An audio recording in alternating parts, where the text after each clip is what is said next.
ওই বোতল সুন্দরীর নিয়ে কথা কয়ে নেই। আমি কইছি না এগুলো গ্ল্যামারের 12টা বাজায় দেবো। বোতল সুন্দরী কেন জানেন? এইগুলা তো সৌন্দর্য আর গ্ল্যামার বেছে, কিন্তু ফিগার দেখেছেন সরিষার তেলের বোতলের না কান ইনকা ইনকা না কালে। তো বোতল সুন্দরী তোমার আসপর্দা দেখা আমি টাস্কিত হয়েছি। সেটা লাইভ করেছে, সে কি করছে দেখেন। So yes, hi everyone, Eid Mubarak. আমি এখন লাভিশ বুটিক স্যালুনে আছি। আচ্ছা, আমি একটা জিনিস বলতে চাই। হ্যাঁ, এই যে মানুষ আমার ছবির নিচে যে লেখেন বয়কট ইন্ডিয়ান প্রোডাক্ট, আপনারা হিস্ট্রি জানেন? ইনফ্যাক্ট আমার মনে হয় আপনারা জানেন কি জানেন, সাবিয়া হিস্ট্রি জানেন? 1971, হ্যাঁ, এই যে বাংলাদেশের যুদ্ধ যে হয়েছে পাকিস্তানের সাথে, হিস্ট্রি জানেন? হ্যাঁ, আমার মনে হয় কি জানেন, আপনি জানেন, আমাদের অন্যান্য আছে সবাই জানেন, বাট আমার মনে হয় আমার ফেসবুকে যারা শুভাকাঙ্ক্ষী আছে, অনেক ফলোয়ার্স আছে, তারা জানে না। তাদের জন্য জানাতে চাই যে আপনাদের একটু জানা উচিত যে 1971-এ ইন্ডিয়া আমাদেরকে, তারা তাদের অনেক আর্মি পার্সন পাঠিয়েছে, তারা হেল্প করেছে আমাদেরকে, যদিও তারা নিজেদের স্বার্থে করেছে বা হোয়াট এভার, বাট তাদের স্বার্থে যদি আমরা বেনিফিটেড হই, উই শুড অ্যাপ্রিসিয়েট ইট। হ্যাঁ, না হলে এই যে এত বড় বড় কথা, এই তারপরে ফেসবুক কিছুদিন পর আপনার ফেসবুক বন্ধ করে দেবেন। এই ফেসবুক কারা চালায়? ফেসবুক কে? মার্ক জুকারবার্গের ওনার রিলিজিয়ন কি জানেন আপনারা?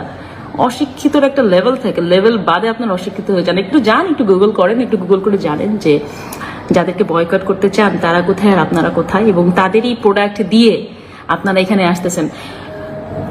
গরু না হলে, ইন্ডিয়ান গরু না আসলে গরুর দাম বেড়ে যাবে, পেঁয়াজ না আসলে পেঁয়াজের দাম বেড়ে যাবে, তখন তো আবার বয়কট ইন্ডিয়া আপনারা করবেন না। মানে সুযোগ সন্ধানী। এনিওয়েজ, ভারত নাকি আমাদের মুক্তিযুদ্ধের সময় সাহায্য করেছে, আর আমরা নাকি লেখাপড়া করি না। লেখাপড়া নিয়ে পরে আসবনি, তোমার সৌন্দর্য শিখাই, ত্বকের যত্ন, চুলের যত্ন শিখাও। তো তোমারে দেখাই যে এটা কারে বলে। অড্রে হেবরানের নাম শুনিস? দুনিয়ার সর্বকালের সেরা সুন্দরীদের তালিকায় থাকবেন তিনি।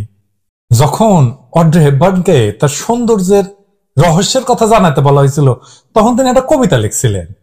সে কবিতাটা তার অন্ত্যেষ্টিক্রিয়া পড়া হয়েছিল। আমি কবিতাটার অনুবাদ করতেছি না, সারাংশটা বলতেছি। উনি বলতেছিলেন যে আকর্ষণীয় ঠোঁট যদি পাইতে চাও তাহলে ভালো কথা বলো, সুন্দর চোখ পাইতে চাও তাহলে মানুষের ভেতরে সৌন্দর্য খোঁজো, সুস্থ থাকার জন্য ক্ষুধার্তদের সাথে খাবারটা ভাগ করে নাও, তুমি যদি ভালো চুল চাও তাহলে প্রত্যেকদিন একটা শিশুকে তোমার চুলে হাত বুলাইতে দাও, ভালোভাবে শরীরের যত্ন নেওয়ার জন্য এমন ভাবে হাঁটো যেন তুমি কখনো একা না, কারণ আপনাকে যারা ভালোবাসে এবং ভালোবাসছে তারা আপনার সঙ্গেই আছে।